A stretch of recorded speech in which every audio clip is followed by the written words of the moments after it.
Well, it's the month of October, and around this time, everyone's reviewing horror movies. And I was originally going to do the same thing. My original plan was to do a film exaggeration on the Blair Witch Project. But while watching it, I realized something. I couldn't review it. It's not exactly a movie that's reviewable. It doesn't have a straight plot, there's not enough joke material. Plus, it's a polarizing movie when it comes to audience members. So, I decided to do something more original. A top 10 list! Yes, no better way to boost my subscribers than with a top 10 list. But what am I gonna do? My favorite horror movies? My least favorite horror movies? Ranking of the Pauly Shore comedies? Well, since I was gonna do a film exaggeration of the Blair Witch Project, I guess I could do something involving that. Well, with all the found footage movies around these days, spanning several genres, but mostly horror, what better way to celebrate Halloween than looking back at the best examples of found footage movies out there? Whether it be from the current craze, or before anyone knew what it was, theaters, straight to DVD, or even straight to TV, prepare for a list of ghosts, demons, and aliens. We're counting down.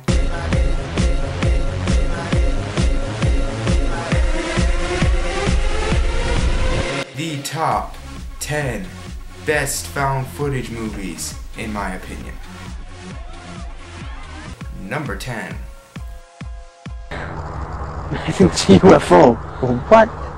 Get out of here. I'm not sure. Shut up. I mean, that looks like a UFO, man. No, wait! Here we get a direct-to-television movie that hasn't even gotten its own DVD release, which is a real shame. This actually came out a full year before the Blair Witch Project, and all it got was a VHS release that you can't even get on Amazon because they don't have any. Let me give you the basic premise.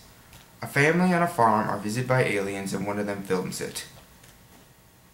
Seriously, how could that idea possibly be done badly? It's basically the movie Signs with the found footage gimmick. Granted, this isn't as good as Signs, but that's beside the point. This movie may be a little staged. You can pretty much tell it's actors reading from a script, and the characters are a bit generic, with some cliche themes in there, such as the dead father and the racist brother. But damn, does it have some creepy-ass moments. My absolute favorite being a scene upstairs involving the cameraman Tommy in his room. I won't spoil it, but let's just say it's really creepy.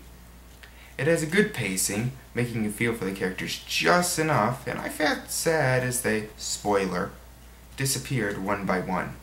I should also bring your attention to the original short film that this movie was based on, which unfortunately you can only watch with a Japanese narrator talking over it. Why is it that in the current craze of found footage movies we haven't gotten a straight alien invasion movie yet? I don't know, but this is a great one nonetheless. Thankfully, you can watch the entire movie online. I'll put a link in the description as well as a link to the original short. Check it out, an alien abduction found footage movie. How much more awesome could that be?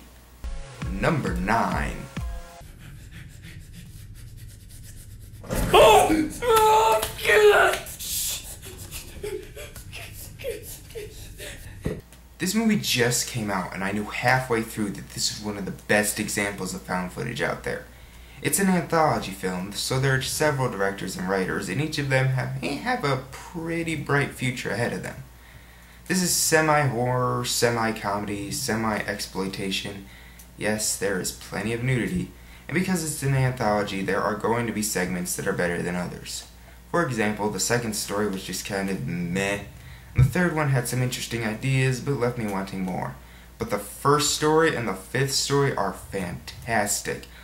With creepy, no, flat out fucking terrifying moments, some great atmosphere, and genuinely funny moments.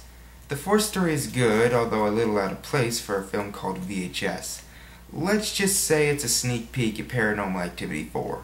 And while Skype may work for that film, in a film called VHS, it's a little distracting. Anyway, I don't want to spoil anymore. Check this out. Trust me, it's scary, funny, and very disturbing. Number 8. Oh, that just fucking moved.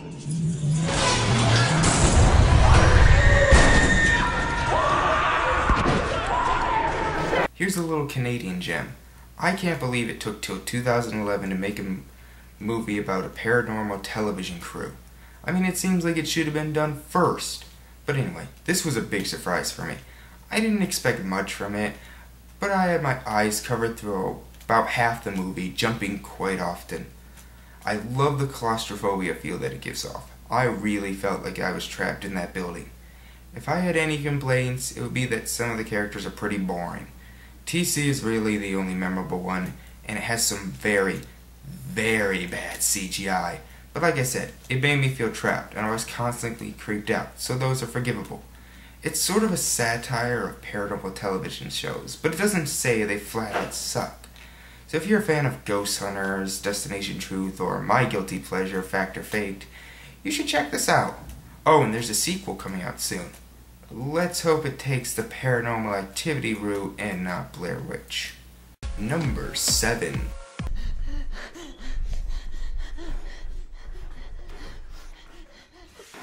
And He was getting antibiotics for her. We gotta get Oh, Jesus.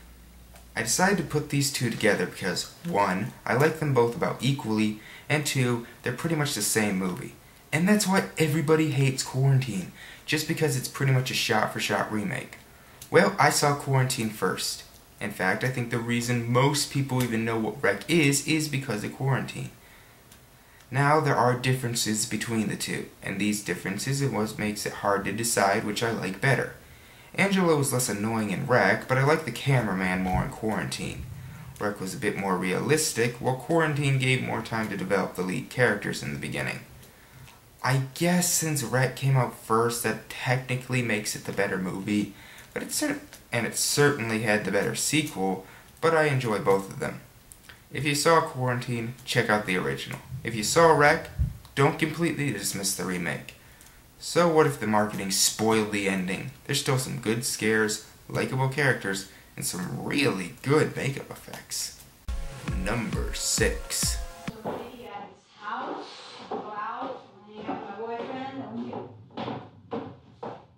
We got like 10 minutes. A bit polarizing with audiences, this movie, I admit, can be a bit slow at times, but when shit happens, oh man does it happen.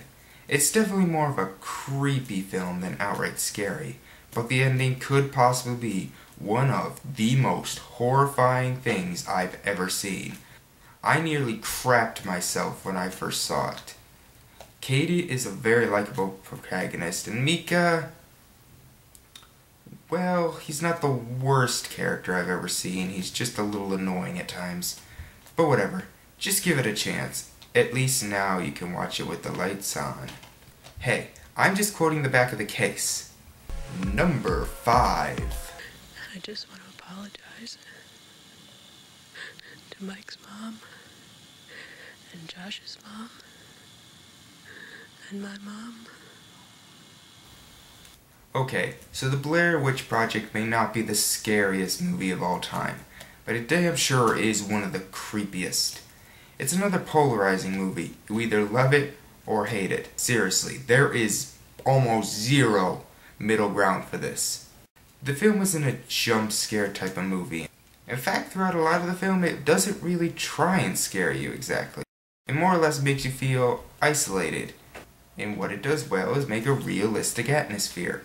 It would take too long to explain the filming process for this film, but let's just say that the 3 leads weren't always acting. When this came out, some people actually thought it was real.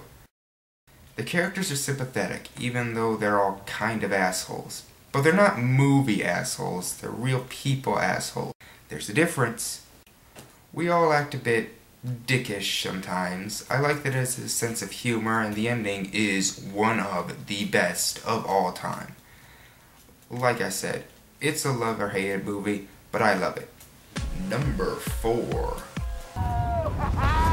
Where the hell are we? Get down! Let's go! What?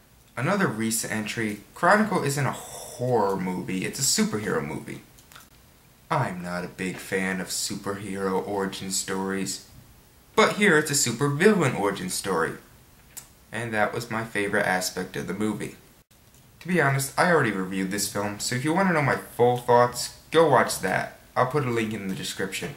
But basically, despite a really pointless love interest for Matt, and a few subpar special effects, I love this movie. Number 3.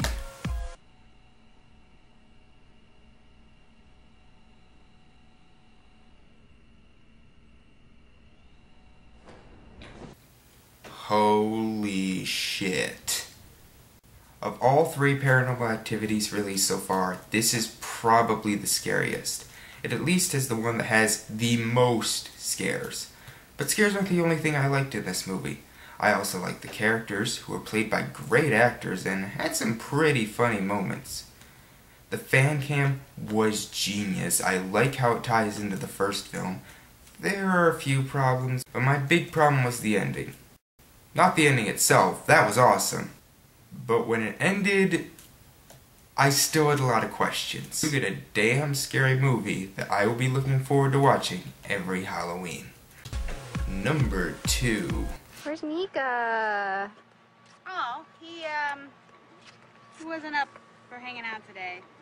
Yeah, PA3 was number 3 and PA2 was number 2. Too bad the first film is the weakest in my opinion. So why do I put this one ahead of 3 when I said that 3 was scarier?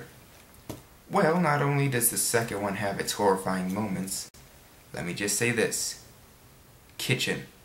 But I love the story they added here. The third did add one bit of the story to the franchise, but this one just gave us so many answers to the first film that we didn't even know we were asking. I love the characters, the scares are creative, and it had some great acting by relatively unknowns. Yeah, like the other 2, it can be a little slow in the beginning, but I still love it, and I'm looking forward to the 4th one coming soon. Basically, this is my Nightmare on Elm Street, Saw, or Friday the 13th. It's the franchise I watch every Halloween.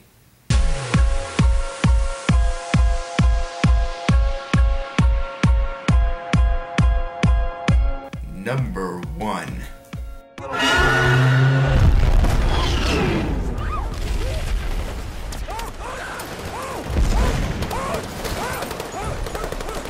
Cloverfield is not only my favorite found footage movie, it's not only my favorite disaster movie, and it's not only my favorite monster movie. It's one of my favorite movies. Where do I start? The pacing is perfect. The characters are all likable and memorable. The dialogue is funny and realistic. The acting is great. The special effects are amazing. And this movie's budget was not very big. It uses the gimmick in a fun way, never pretending that it's real. And speaking of fun, that's the main reason I like this movie. It's just so much fun. I'm entertained all the way through. Man, do I wish that I saw this in theaters. Please, J.J. Abrams, I couldn't care less about Star Trek 2. I want a sequel to this. Well, there are rumors of a sequel, but nothing's confirmed yet. But even without that, this is still the best example of a found footage movie I have seen as of yet. Well, those are my favorite found footage movies. Tell me what yours are. Leave a comment and I will see you next time. Bye.